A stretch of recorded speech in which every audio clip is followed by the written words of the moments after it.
Parts of central London are brought to a halt as thousands of miners and sympathizers march through the city in support of the miners' strike.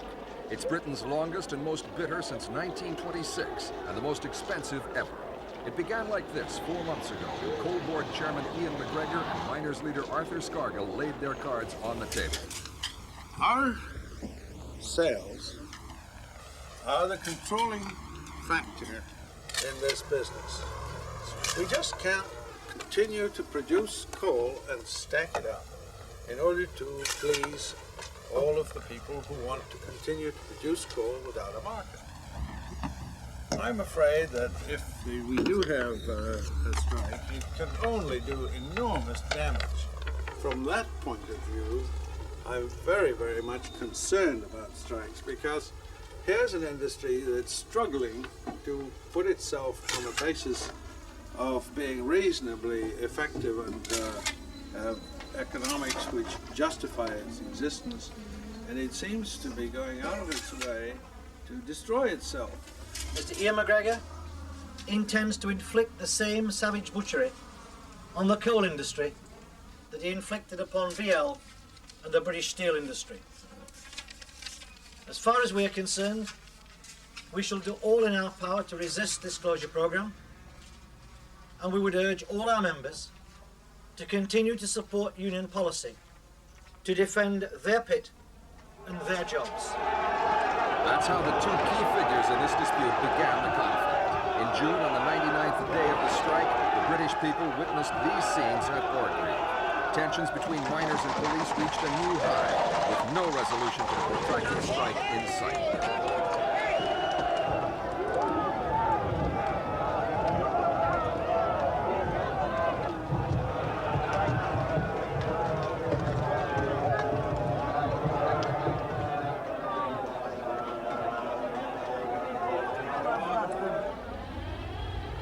The dispute is one of the most complicated in Britain's history. The main thrust of it is the Coal Board's wish to make the industry more cost-effective by closing uneconomic pits and cutting the workforce. But it can also be seen in several different lights. There's little love lost between the Conservative government and the miners. The union has defeated the government on several occasions and was partly responsible for the fall of the Heath government in 1974. Also, some union members see the miners' struggle as part of a wider fight against a Tory administration which they feel is trying to destroy the unions. The government's critics also say Mrs. Thatcher is wrong in trying to impose her fundamentalist market policies on the coal industry.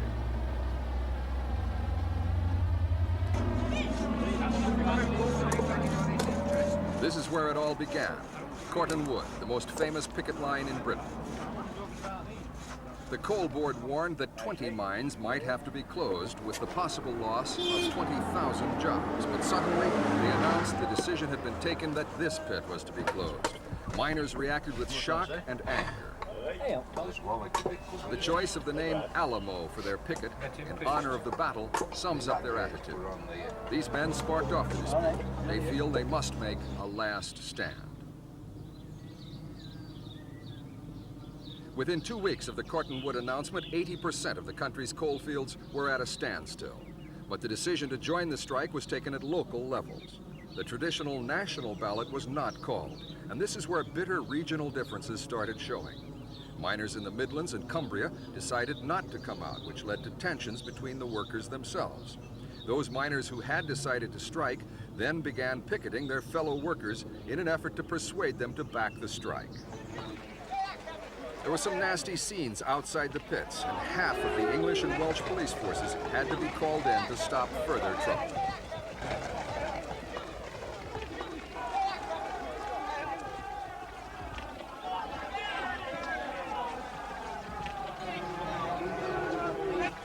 In order to keep the opposing sides apart, the police decided on a new tactic: roadblocks to stop the so-called flying pickets before they could get to the areas still working.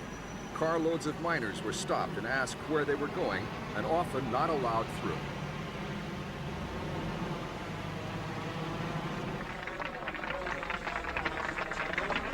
The miners' leaders came under increasing pressure to hold a national ballot, which some moderates believed could well end in a no-strike vote. In In April, a special delegates conference at the National Union of Miners was held to debate the matter. Miners from all over the country had gathered for a rally to coincide with the conference. Arthur Scargill told his men that the conference had changed the rules governing a strike call from a 55% margin to a simple majority. He also made it clear that the NUM leadership were not going to be pressured by politicians or the National Coal Board into holding a national ballot.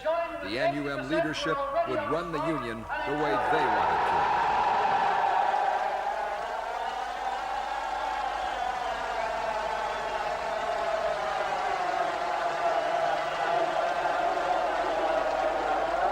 The moderate miners, however, continued their campaign for a ballot and kept their minds open. At a right-to-work rally in Nottinghamshire, miners from striking areas were forcibly kept away by police. Those on strike showed their contempt for their colleagues who are still at work. The extreme feelings on both sides were demonstrated when the local miners' headquarters had to be cordoned off to keep the miners out. The right-to-work lobby in Nottinghamshire left their local leaders in no doubt about what would happen if they were forced to strike without a national ballot. The local executive and the workers were split. Some miners even called for the local leadership to resign. I'm not resigning! I ain't resigning! I'm fine playing jokes! That's the important thing! I'm fine for it! No one else been ready to resign! Tell me 3 bits left! 3 bits left! Where are you gonna go? You're gonna go nowhere or you're scrappy! That's where you'll finish it! The call by the Nottinghamshire miners' leader went unheeded. The area's miners eventually voted 3-1 against joining the dispute. Nottinghamshire miners are traditionally moderate. They even took their local leadership to court and obtained a ruling that they could not be forced by their union to strike or to abide by rulings not to cross picket lines. The government and the coal board say there are more men who would return to work if they were not afraid of union reprisals. But this threatens union solidarity. The NUM says miners have always stuck together, but today's regional splits have their roots in history. Yorkshiremen have a long tradition in mining that is proudly passed from generation to generation. Nottinghamshire's men were drawn from various different crafts and occupations. Such divisions here in Nottinghamshire are taking their toll. Communities oppose each other, and some families are split. Well, it affects families in a lot of ways. You've got people that's got families, they've got part of the family working, some of the relations working, and they're falling out and they're not allowing them to come to the houses. Like, I'll not let my son come to my house, he's working. And it was me got my son a job because he was on the dole. He was on the dole when he come down here, and I got him the job at the pit. And now he's letting me down by going to work. I'm standing up for something, not just for the miners, for everybody. How does he feel about you? I don't know, because I've got to get near him. He's well protected. He's well protected. And you won't let him in your house? And as long as I'm alive, he'll never get in my house. Never. Never again. While splits in a community are a problem for the people concerned, they are more of a problem for Arthur Scargill. While Nottinghamshire continues working, coal is being produced, and the strike remains less effective. Some observers believe the miners were trapped into this confrontation on the coal board's terms. They seem ready to sit out a long strike. Coal stocks were high, and Nottinghamshire is helping to ensure the rundown is not too swift. Low power consumption over the summer months means coal-fired electricity plants are not yet effective. With the amount of coal being produced by rebel miners, and if coal board figures are true, stockpiles will almost certainly hold out over the winter, maybe into 1985. The coal board seems to think that a long strike will see a gradual drift back to work. Critics say they want to starve the miners back.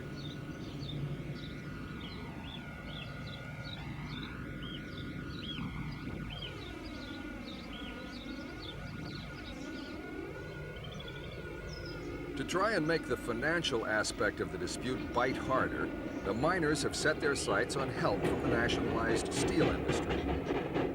Here again, the trade union movement has run into problems with its own members. Again, under the leadership of Ian McGregor, the Thatcher government forced through a plan to streamline the steel industry, and the unions were involved in a bitter dispute in the winter of 1980. Now, fearful for their jobs, they have proved reluctant to give the miners the backing that will halt steel production too. The rail unions, however, have offered support, with their men refusing to cross picket lines, but supplies of coal have simply been delivered by road instead. It was here at Orgreave that things came to a head on the eve of the 100th day of the strike. There was anger about the delivery of coal to British Steel and about fellow workers undermining the union's struggle. The police knew the miners were turning out on the picket line in force, so they did the same. 6,500 pickets lined up against 3,300 policemen. The pickets charged into the police riot shields, then began lobbing bricks and other missiles into the police ranks. The police responded with a mounted charge.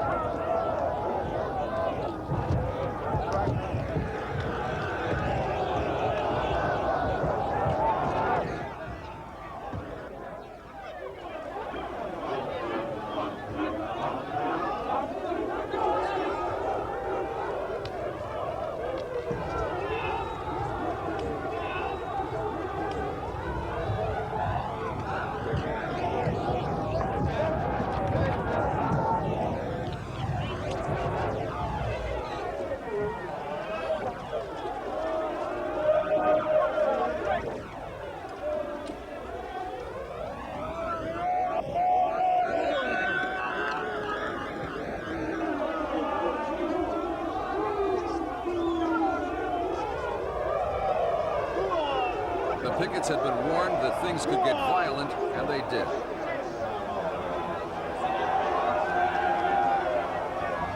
Nearly 300 were arrested and more than 200 pickets and policemen injured.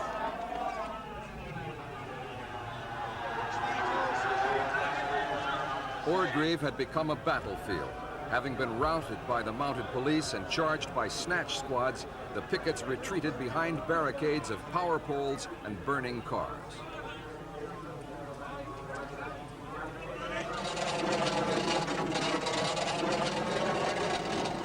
In the day's violence, NUM leader Arthur Scargill was also injured.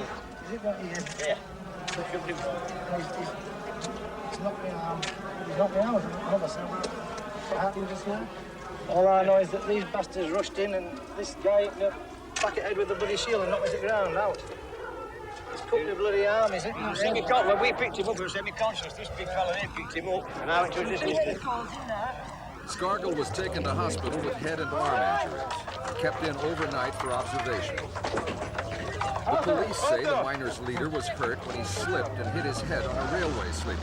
Whatever the truth is, it's unlikely either side will soon forget Orgreave.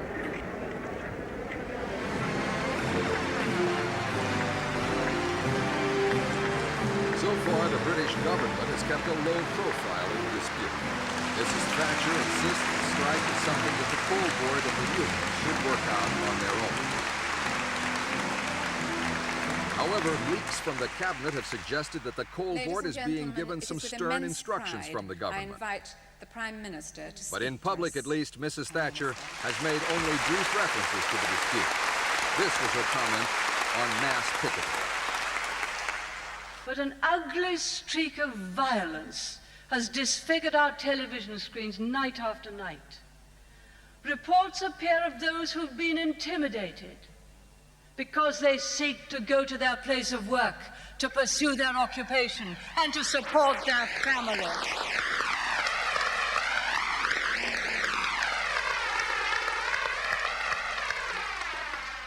It is indeed ironic that trade unions were founded to protect their members from threats and bullying. And yet there are leaders who could say the word to stop violence, but who fail even to condemn it.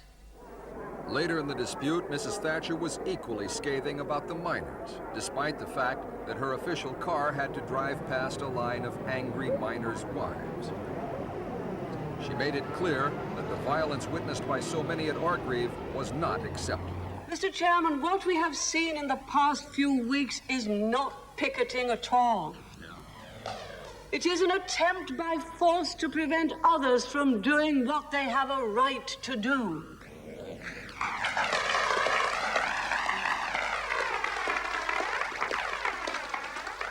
It is intimidation.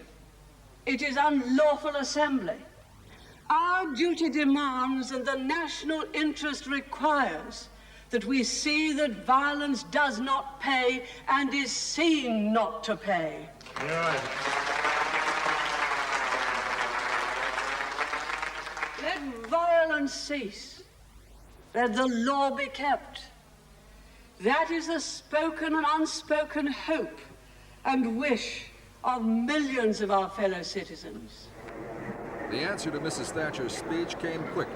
She and the security man were hit with eggs. It is unclear whether miners' wives or others were responsible.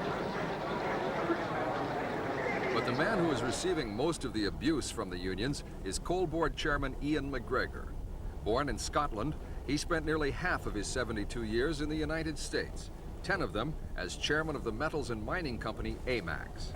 He's known to be a hard liner who doesn't make compromises easily, traits that almost certainly appeal to Mrs. Thatcher as a man who could match the miners' industrial muscle. Miners leader Arthur Scargill could hardly be more different than the quietly determined McGregor. Some have called him a superstar socialist. His fiery speeches have made him Britain's best-known trade union figure. The two men's differing styles were put on show on British television recently when they were each asked to produce a news item to tell the story of the dispute in their own words. Scargill placed his emphasis on damage to community. McGregor, who speaks first, concentrated on modern technology and market forces. In 1938, 250 million tons approximately were produced, virtually all of it by human muscle power. There were over 750,000 miners, hordes of men working underground, and on the payroll as well, some women who worked on the surface to clean the coal by hand before it went off to the customer. The safety standards were appallingly low, especially on the coal face. The industry was manpower intensive and based on cheap labor. In 1938, miners were 81st in the wages league table of nearly 100 other industries. Here's what a modern coal face looks like now. In place of splintering, creaking wooden pit props, the machine crews work under a solid canopy of steel with hydraulic supports that move forward and reset themselves at the turn of a handle. Virtually all the output is cut now by machines like this one. Compared with the 750,000 miners who worked in 1938, there are now 180,000 men at the collieries. But each of them produces nearly twice as much coal in a year, despite the fact that they have much shorter working weeks and many more paid holidays. Today, the mining industry and the people working in it can make the claim that they're among the best paid industrial people in the United Kingdom. And we intend to keep them there. And this is how we're going to do it. By investing large sums of money to improve the productivity of our mining systems.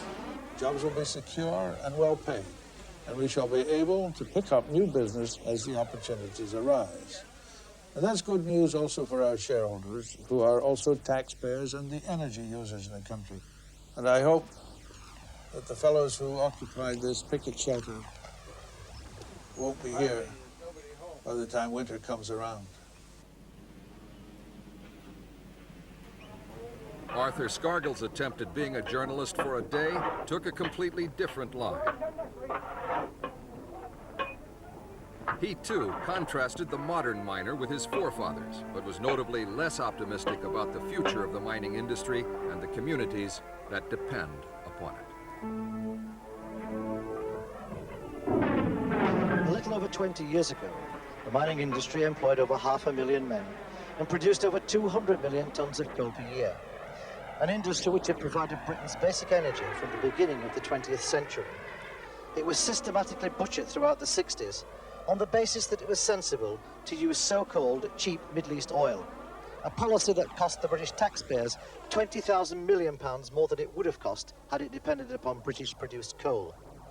We have constantly been told that young miners are not as good as their forefathers and would never participate in strike action because they had too much invested in material things such as mortgages and hire purchase. The way they have performed in this strike shows that they are a tremendous asset to the union and a tribute to their forefathers.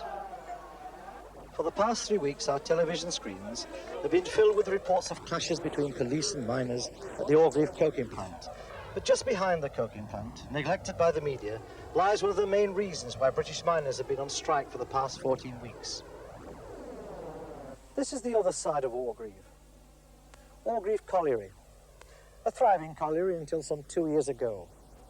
Now, as a result of the industrial vandalism of Ian McGregor and the National Coal Board, it's joined the ever-increasing number of pits which have closed. This kind of industrial vandalism is becoming all too apparent. And not only does it mean the death of a pit, but also it means the death of a mining community. A culture, a way of life is destroyed at the stroke of an accountant's pen. It's that kind of policy that Ian McGregor and the National Coal Board are seeking to inflict on the British coal mining industry. Not for them the fact that Britain produces the cheapest deep mine coal in the world. They no longer see a developing and expanding coal industry. They only see things in black and white terms on a balance sheet. This is the real vandalism in Britain today, the destruction of a pit like Orgreave, the destruction of a community like the one that surrounded it. This is something we've got to stop happening. That's why miners are on strike. They're fighting to survive. They're fighting to maintain their industry, their pits, their jobs, and their way of life. Many of the people in British mining villages echo Scargill's fighting words. They say the strike has actually brought some communities closer together. Local traders are offering special deals for strikers' families. This butcher sells a pack of meat at cost price. Called a striker's special, it can be made to last a week. Many miners aren't getting any assistance from government welfare. Some families are having to exist on £24 a week. Many have sold luxury goods such as television sets, video recorders, and other items bought on credit. And mortgages are having to be rescheduled by bank managers. Food parcels organized by local women are sent to the neediest homes.